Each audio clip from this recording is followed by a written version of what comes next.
across the globe, from Scotland to China, with world's greatest train ride videos.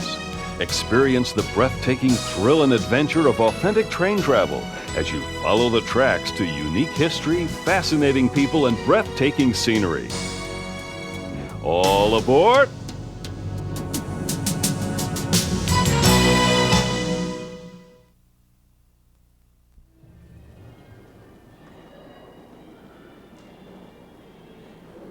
Mexico City's subway system, one of the decorated stations. This fresco depicts the wanderings of the Aztec tribes.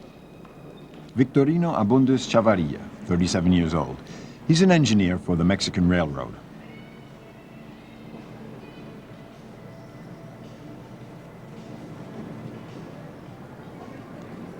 Victorino is important to us, since he's the one who'll be soon taking us on our journey. He's married and has 4 children.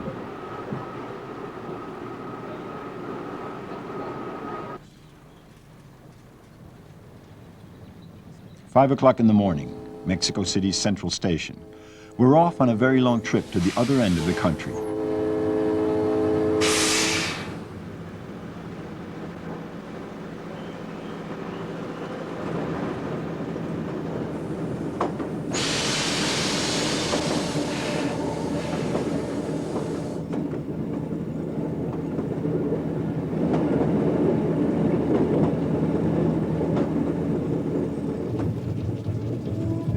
We'll be traveling 1,200 kilometers to reach the Yucatan.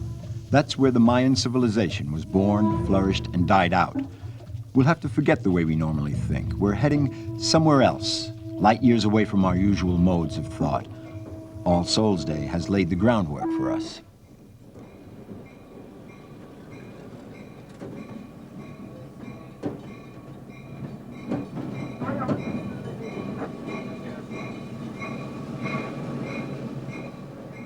Victorino Abundis, we already met him in the subway. He's at the controls.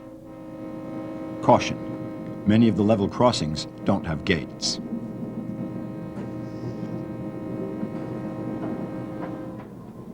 Victorino drives at least 160 and no more than 439 kilometers at a stretch. He earns a day off after 400 kilometers. In order to figure out his annual vacation time, there's a complex formula that takes into account both the hours and the kilometers put in. On the average, he gets about 15 days off every 8 months.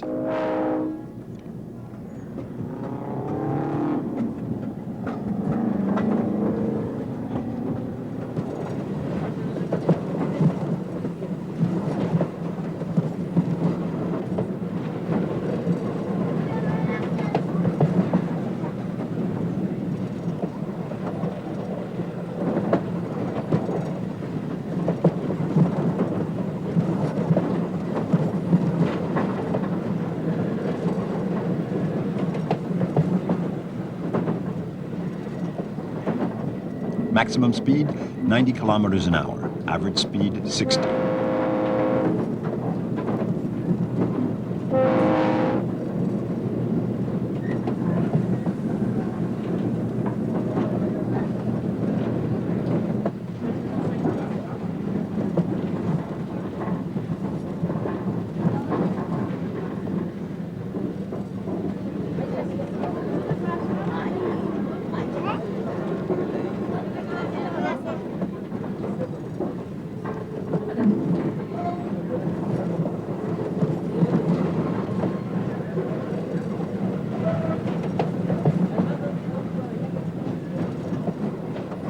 There are lots of children. The country's population is growing by leaps and bounds. A baby is born every 8 seconds. That means that every year there are 1.5 million more Mexicans. A strolling vendor selling Indian food. Pimentos, avocados, meat tortillas.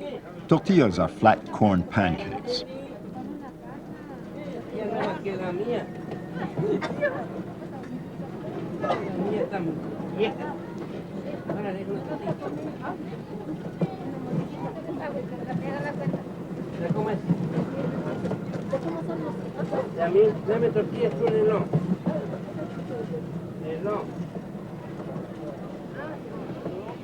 The kernels have to be soaked first in lime water and then ground.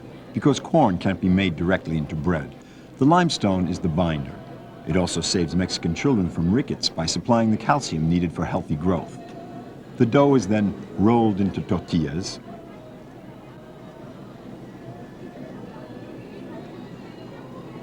and the tortillas are quickly pan-toasted.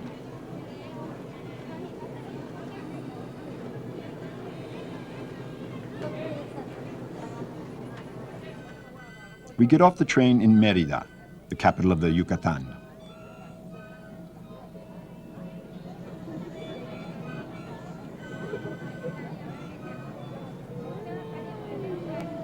These descendants of the Maya dress the same way their ancestors did before the conquistadors arrived.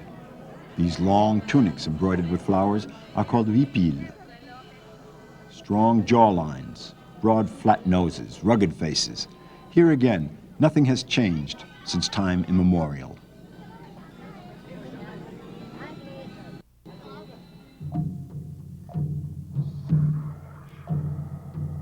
And here it is, that extraordinary time. Chichen Itza was a powerful Mayan city-state. The pyramid was its center, and the small temple on top was the altar. This is where they ripped out the hearts of the warriors they defeated and sprinkled the blood over their idols. This is where we encounter the most macabre belief of the pre-Hispanic world. The gods needed the blood of mortals to feed their power. Deprived of blood, they weakened and punished mankind with lost wars, droughts, and epidemics. The Chakmal.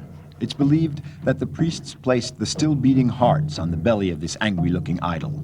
The hearts were then crushed onto the statues of the gods.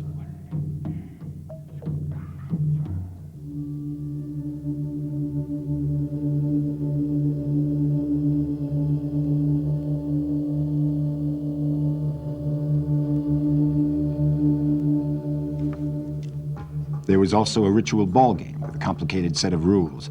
2 teams. They could use knees, hips, shoulders, and elbows to get the ball through the rings. No hands, no feet. With such handicaps, they probably didn't score very often.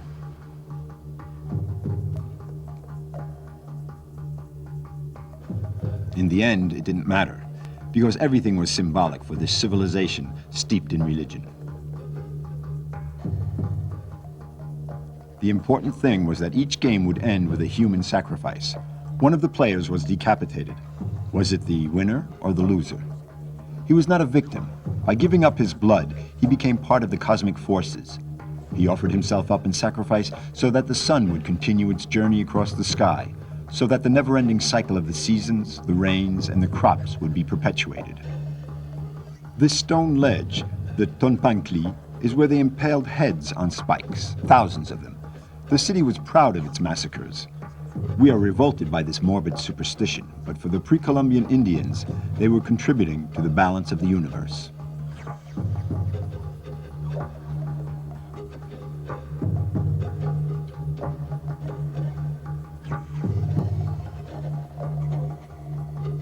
There are no rivers in the Yucatan. Its city-states, such as Chichen Itza, were constructed around these open limestone sinkholes that give access to groundwater. At the bottom, skeletons were found. Women and children sacrificed to the gods.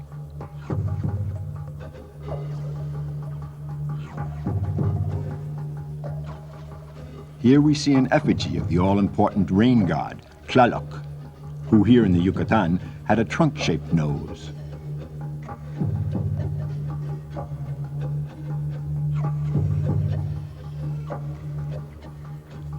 A circular observatory to keep an eye on the heavens from all sides. The Maya were brilliant astronomers. They had a solar calendar, a lunar calendar, and a third calendar based on the movements of the planet Venus. A different place, different gods. Now we're in Teotihuacan, Quetzalcoatl, the plumed serpent, who in spite of his unsettling appearance was the antithesis of human sacrifice. He was the god of civilization. His form is a hybrid. As a serpent, he is the creature closest to the earth. As a bird, covered with feathers, he is the symbol of exaltation and spirituality.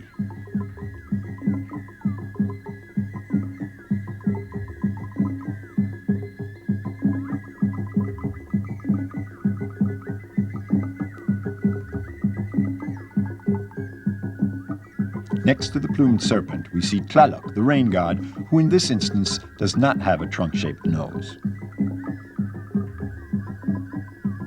The Indians created all this, dazzling with color.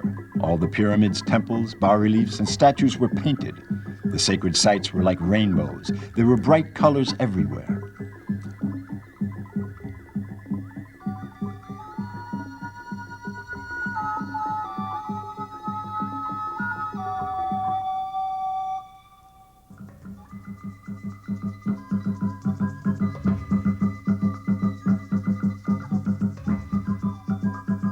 Try to imagine it as it would have been on a feast day.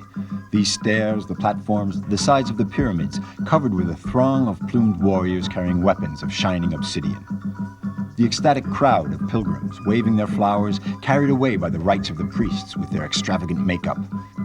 Sea conches, whistles, rattles, drums, flutes.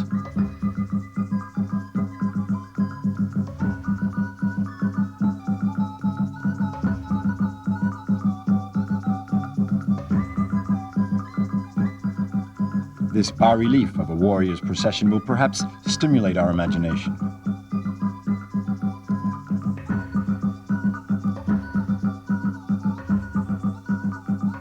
The scroll curling out of his mouth means he's speaking.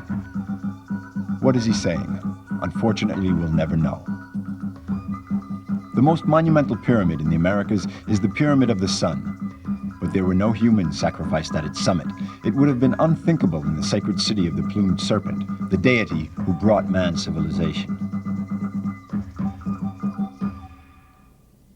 Now we're in downtown Mexico City. Here too there was once a pyramid, but it was used as the quarry to build the cathedral. The pagan gods disappeared. The Christian god prevailed. Next to the cathedral, the National Palace, the president's offices.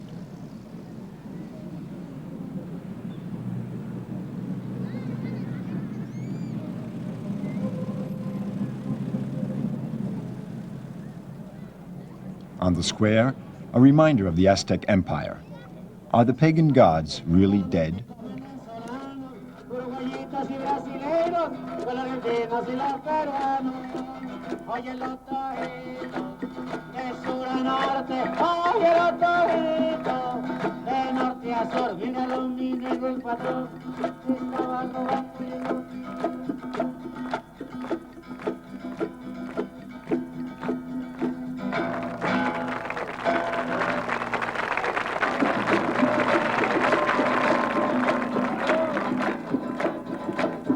Los versos del caracol los cantaremos de frente para que no nos engañen con el nuevo presidente. Estamos acostumbrados por nuestro temperamento a ver a los gobernantes siempre con lente de aumento. Ya se acabó el pajarismo. Paseo de la Reforma, Mexico City's Fifth Avenue. Cuauhtémoc was the last Aztec emperor, a symbol of Indian courage. He was tortured to death, for he refused to tell his conquerors where he had hidden his treasure. Christopher Columbus, the discoverer of America. There's not a single statue of a conquistador or a Spanish viceroy. Modern-day Mexico glosses over its colonial period. 21 million inhabitants out of the country's total population of 80 million. By far the most populous city in the world. And it keeps growing. It's also the most polluted. In winter, when there's no wind, children in certain neighborhoods aren't allowed outside for days on end because the air is so foul.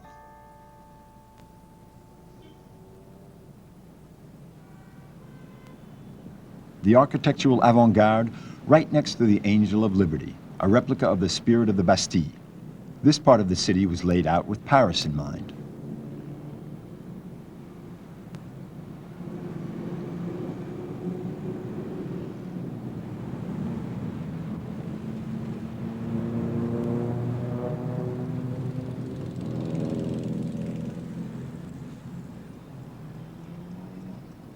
The Fine Arts Building, constructed of marble from Carrara. In 1900, Mexico was fascinated by Europe.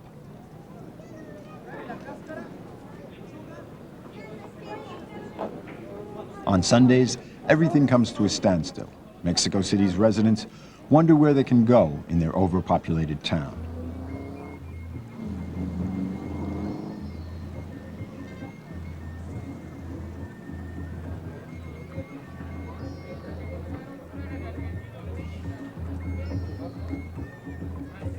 Chapultepec Park is like a more popular version of the Bois de Boulogne.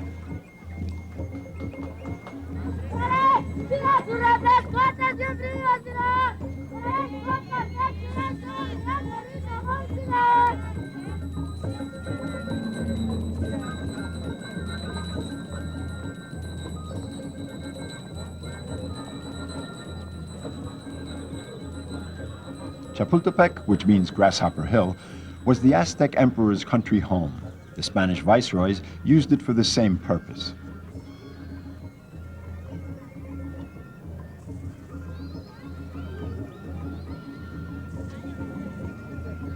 These children's makeup is not so different from that of the Aztec warriors.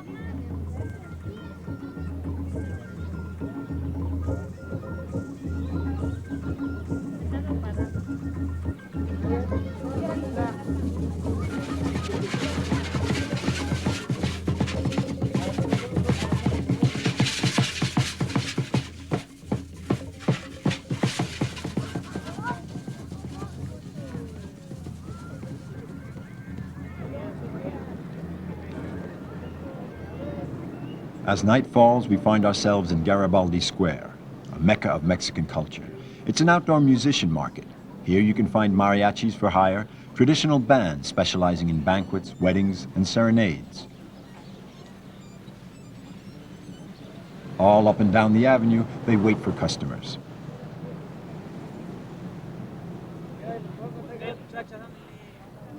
Mariachi, it's a corruption of the French word for marriage. When Napoleon III's soldiers occupied Mexico, they would shout, "Mariage, mariage," whenever they saw the musicians strolling through the streets. The Mexicans turned mariage into mariachi.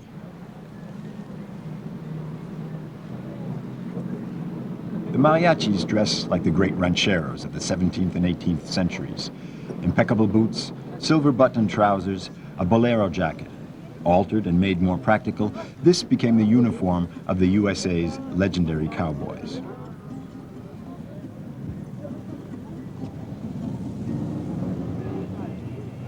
Night falls, and everything is now focused on the square. Music lovers come, and for a few pesos can request their favorite serenade.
Victorino, our engineer, lives 20 kilometers from the center of town.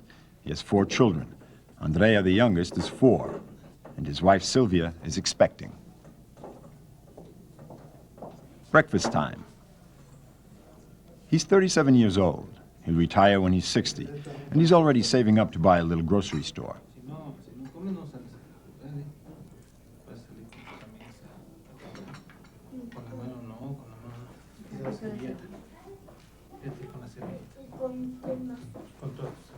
The little one doesn't want to eat unless her father helps her. It's the same story every morning, and it becomes a real problem when Victorino's away on a trip.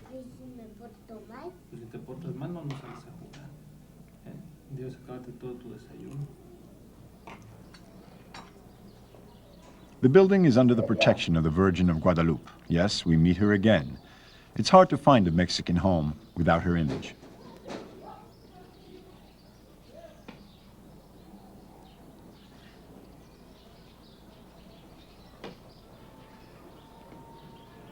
The whole apartment complex belongs to the railroad. His monthly rent goes towards the final purchase. In 7 years, he'll own it himself.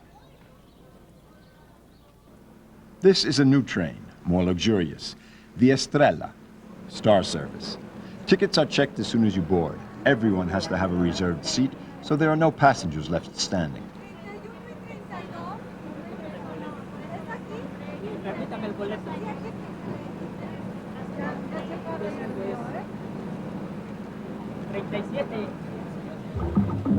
Tracks being electrified.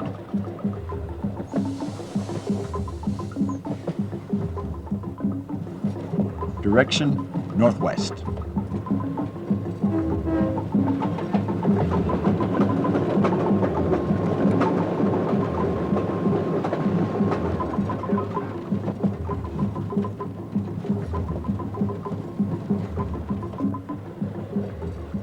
Victorino is at the controls.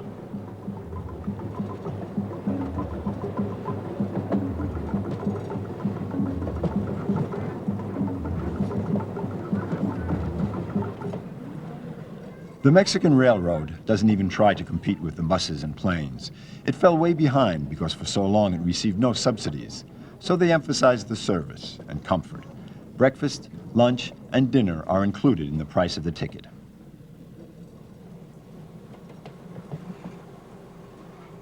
Meals are prepared the traditional way. No frozen food here.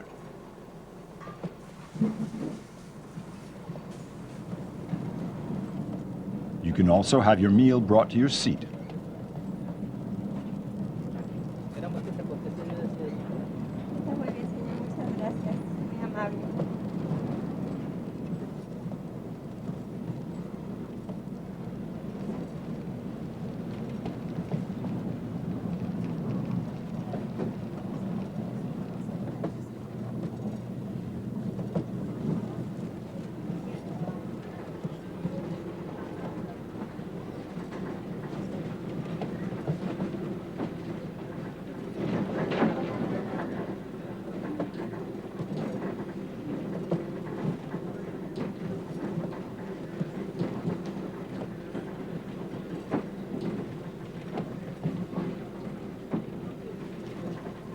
This train goes only slightly faster than the regular trains. Average speed, 75 kilometers per hour instead of 60. Electrification has barely begun, but all the steam engines have been phased out. The diesel-electric reigns supreme.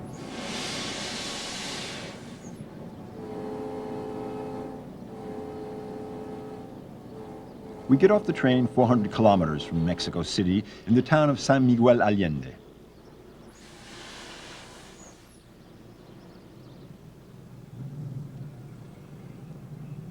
Founded 20 years after the conquest, it's one of the focal points of colonial art.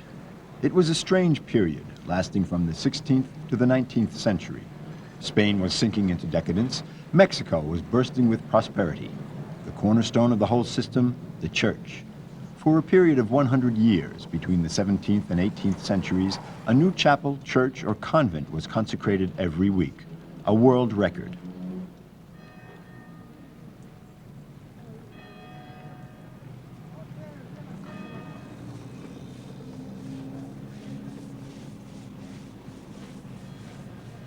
Today, San Miguel Allende is a sleepy backwater.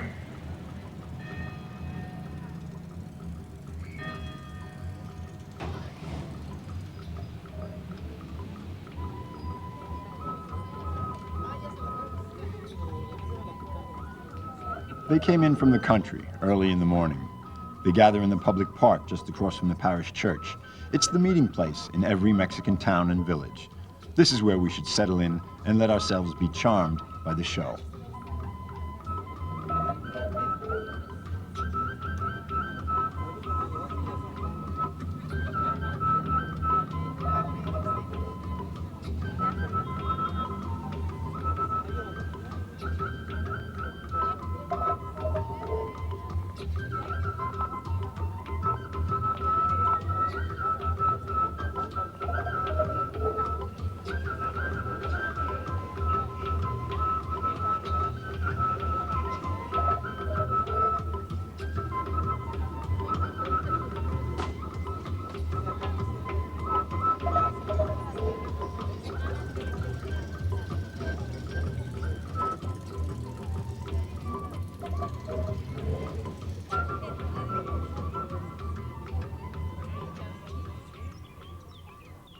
Behind these shaded doors, there are hidden treasures, such as the inner courtyard of this former convent. It was built in the 18th century for young girls and widows of the aristocracy.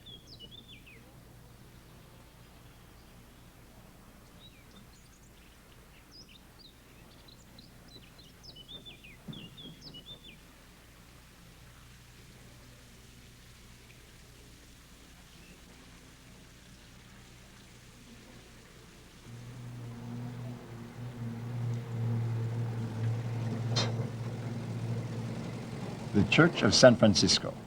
The portal is Baroque, and the steeple is neoclassical, late 18th century. It's beautiful, flamboyant, art for art's sake.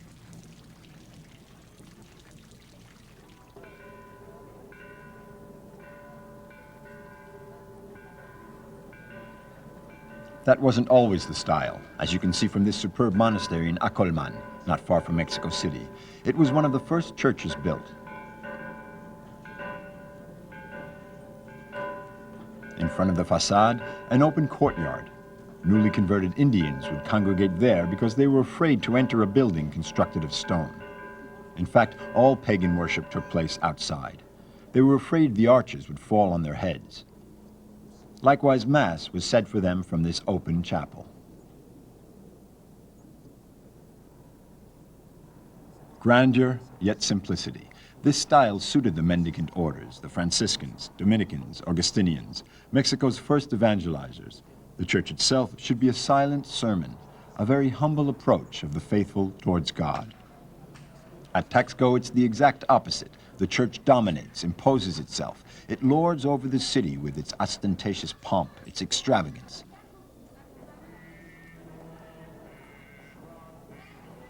The Baroque flamboyance of the 18th century explodes, and we have to wonder if it can even be called architecture. Sculpture would be a better word.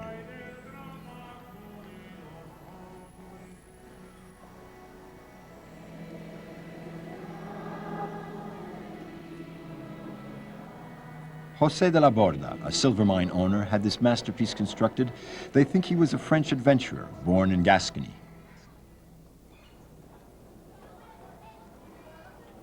Silver is still the city's source of wealth. It's mined even today. The city's population is young, as is true of most of Mexico. 48% of the population is under 18.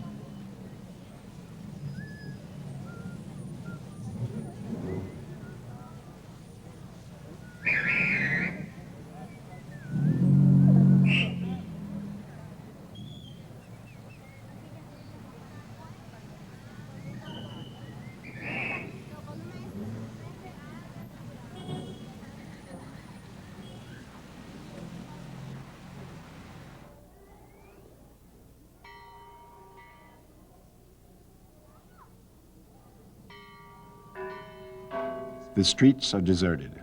A neighbor died. Everyone is attending the funeral, just like in a small village.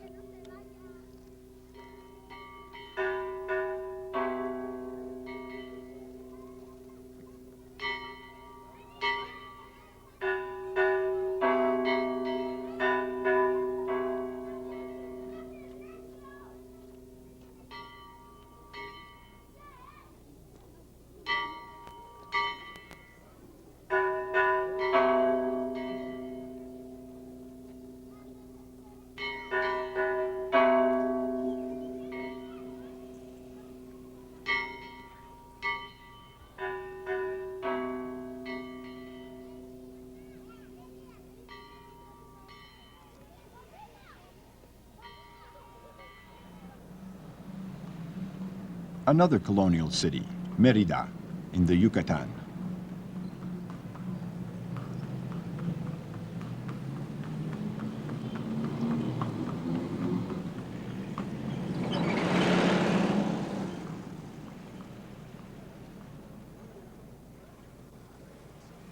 This cathedral is unadorned. It could even be called austere.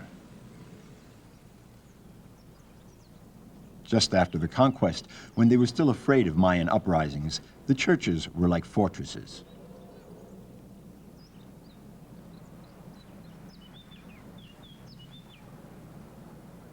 As usual, the public park is just across from the church.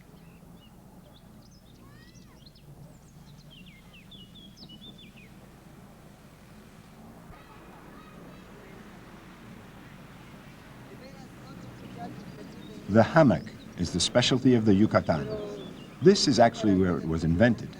The ancients never went anywhere without their hammock. It's still true today among the people.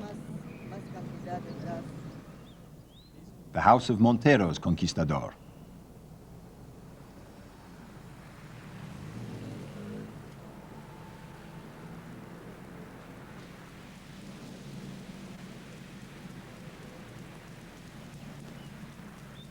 Villas of the mill owners who prospered in the 19th century.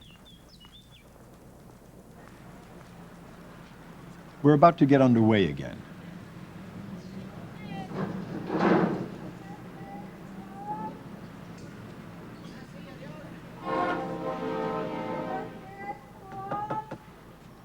This woman is selling enchiladas, tacos filled with beef or pork. Fruit juice served in plastic bags.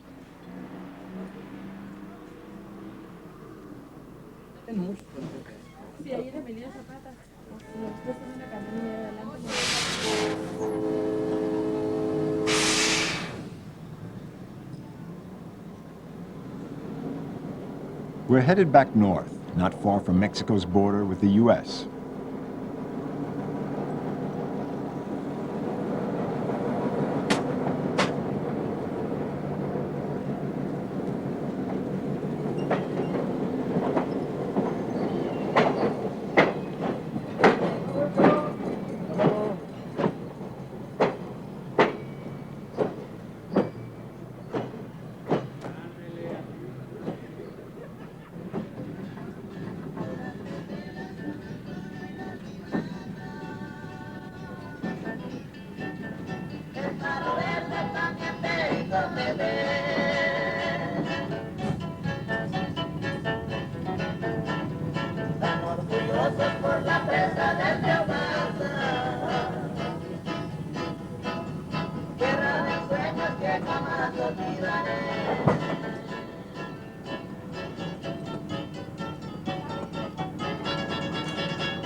Chihuahua al Pacífico, from the city of Chihuahua to the Pacific Ocean, 690 kilometers.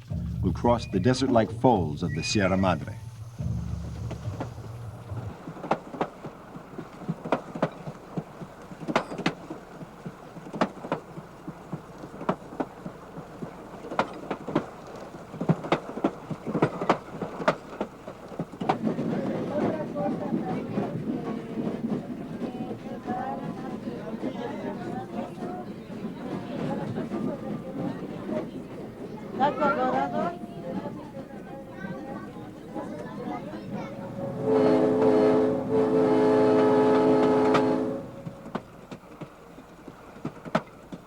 The landscape is changing. Vast grassy plains, dusty with barely a hill to break the horizon.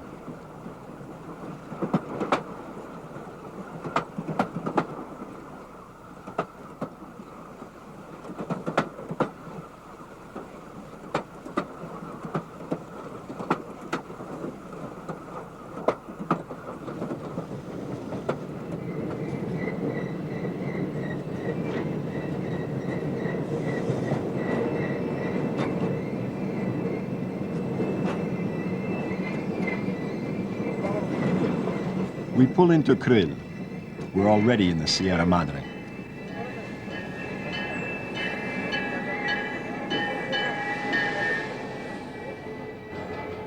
Krill. It's not a town. It can't even be called a village. Krill is basically a station. More exactly, a train stop. A Tarahumara Indian, a remote people who've had almost no contact with Western civilization.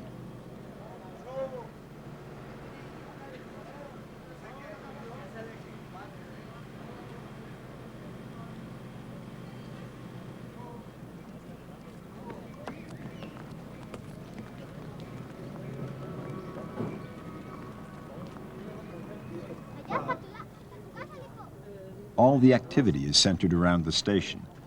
Idleness, the hypnotic trance of time at a standstill. It's as if they were waiting, but waiting for what? The oppressive, uncertain atmosphere of the frontier towns of the American West.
Well, nothing happened this time. When the next train comes in, maybe.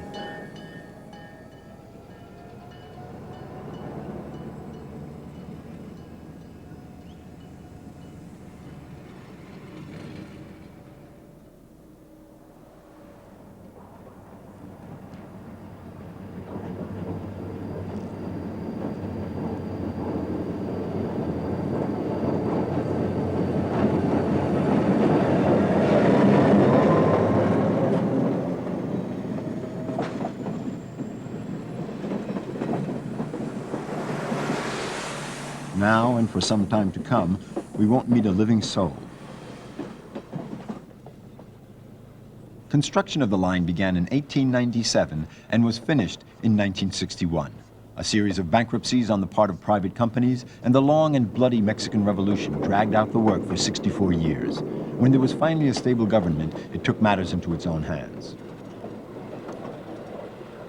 The Barranca del Cobre, a canyon 4 times bigger than Colorado's. It drops from a height of 3,200 meters to 60 below sea level.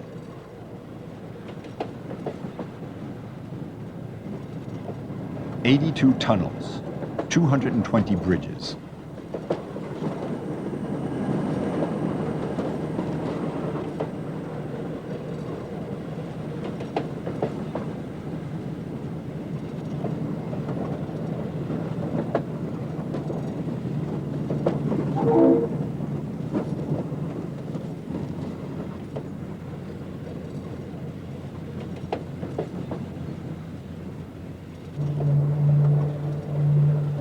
The longest bridge is 90 meters high. It's wooden. They've just recently reinforced it. We cross it at 5 kilometers per hour.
And then the Pacific Ocean. Yes, the smell of waves, the rocking of boats. But have we really arrived? Aren't we already back on the road?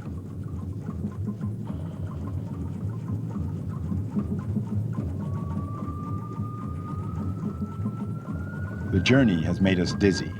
It shatters time and warps space. You cannot call yourself a true traveler if you're not ruled by a never-ending desire to go further, to see what's over the next hill, to experience it all.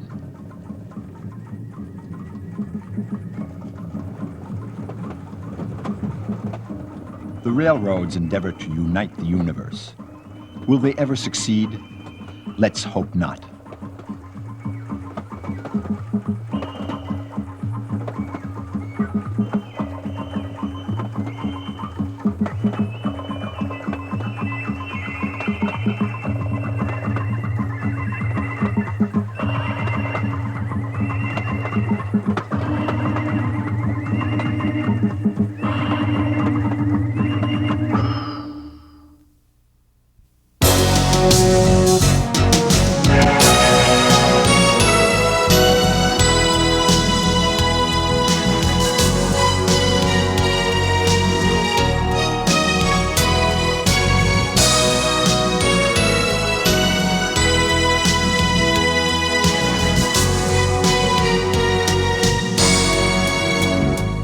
See you on the next World's Greatest Train Ride Video Adventure.